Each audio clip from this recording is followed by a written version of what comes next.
C'est une volonté na ngati. C'est une volonté na ngati Maman Leki. Tant au kende voyage, utinde ngai na ke ko s'occuper na Papa Leki. Oui. Na bande pe ko s'occuper na Papa Leki très bien. Et comme na maman mo Papa Leki ko fanta ngai. Ai bisinga ke china sepelaka na yo. Ndengo zalaka. Ce qui vraiment olinga to vivre botela ngai mwana. Putain.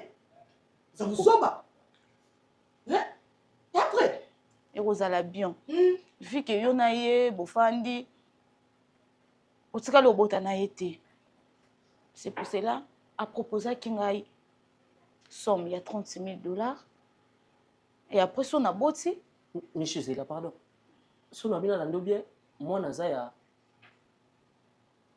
mbale ya Maman Leki. à proposer.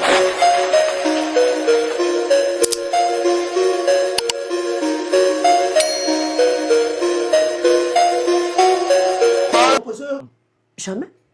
Nga mwana nga makila na biso babunga ngote.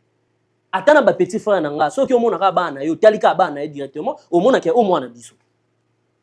Mwana o ya bota. Bon. Aza mwana na koloba mabete. Mais mwana aboti mwana o yazo correspond na makila na biso te. Elongi na biso te. Nga na soli na ye mutari makango na propre maman na. Ayebisinga ke mwana o na omona tani na ba train na biso. Ngana sola na la mia aloba na ngani fiske vérité atika lo lobate papa il y a vraiment problème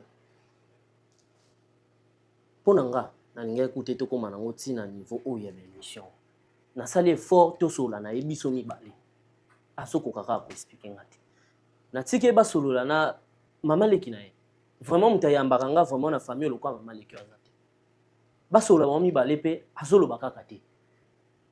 Est-ce que mutu oya boti mwana ye akobungelo nga mwana ye aza ngati parce que mutako papa tika sikoyo ndenge mwana za yote oza prêt ya ko limbi soki eza pena ningo lobi parce que ye jusque là il fait que ni maloba nemi ezakini tant otuna ke maman ya zolo banya zo confirmer kaka za azo confirmer kaka ke mwana za ngai $30,000. OK. Loba. c'est pour cela na ndima na bota na ye. Ndoki oloba pe mais tika Mwana ko sokola. Yo le kinga yo. Monsieur Papa ni ngo be boye ko Monsieur Sandoki. Ozandoki pe omoni yo. Ozandoki mwasi. Monsieur okola na nini kuna? Na ça peut pas yo. On peut pas aider yo. Na ba qui peut arriver boy.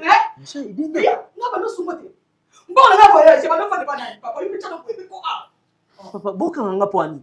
boy. Bozoka nga pwani. Yo de Botina ye. Obotina siko Zela obotina ona ye. Siko ide nini ya ko tromper nga. Oye besanga taza mwana nga. Pour nini otikila tina niveau oyo? Pour nini na yebisanga na Michi what's ko $30,000? Osana ngo pona osunga nga. What's ko pasi yo sungi ngai? Basi nzambe na nga. na confiance de son pesa ke. Na nyoso na sa yo banda bo mwana. Na boko na yo. Asa papa na yeti. Yo bibi na mobali na ngai. Watoto koma bila papa boti yo. Pato zo benge Papa Leki. Mwana na ndaku na ngati. Bala na ba simba te. Na ndaku na ngati. Michi. Quand on se fait $30,000, la dernière fois ça c'est moi. Bala na ba simba te. Ti Maman Leki azo voyager. Na opeso ba xé okende kuna pona Maman Leki azate. Oki osa musala. Il y a des fois po benginga. Oyebisinga na oyate na olala. Michi na otika. Oki osa ki ndimba kuna. Tako bimanga na tongo na bando zanga tako pia ta 10,000 francs pamba. Ngata 10,000 francs pamba ya opesa yo banda ko zanga.